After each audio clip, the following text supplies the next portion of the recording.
Hey everyone. Okay, so I'm having a dilemma here. I've got the carbs out of the bike and went through them. They're all very clean. Everything inside was really clean because I rebuilt them completely last year.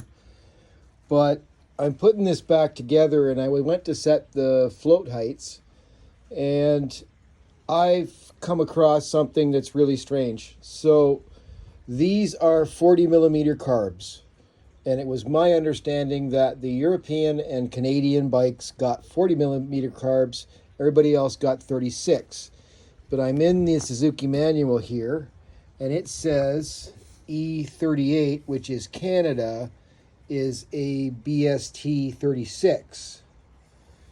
And it's listing main jets at 122. Mine are 125. So I don't have specs for that exact carb. I've got specs for its little brother. I'm going to run the 125 and set it up the same. My question is two things. First, it lists the float height at 14.6 millimeters, give or take 1.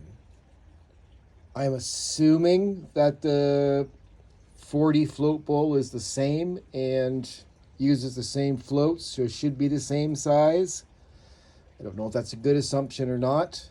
It's also saying that I should be 2.5 or 2. Sorry, wrong page. Hang on. Yeah, that's right.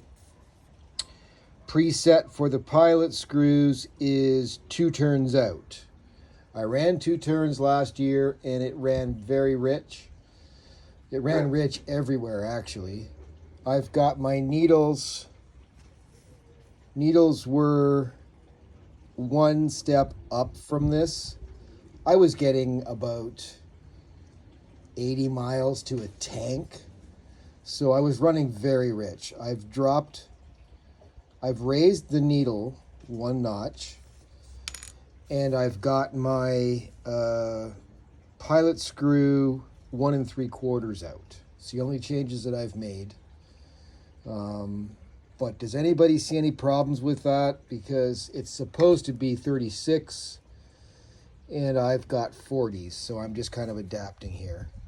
Also, when I got the jet kit for this originally from Six Sigma, they sent along a drill bit.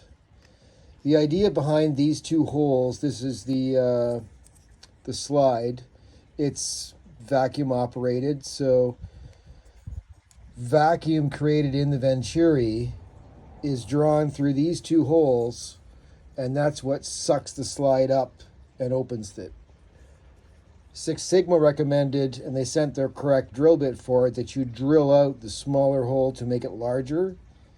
It allows the vacuum to take effect quicker and gives you a faster throttle response. I'm not going to dick with it right now. It's something I can change with the carbs in the bike. But does anybody have any thoughts on that? Have you ever tried that, and has it made a big difference? That's where I am. Let me know what you think about those things. I'm going to continue to set float heights at what the 36 says, and we'll talk about it in a bit. Thanks, man. Bye.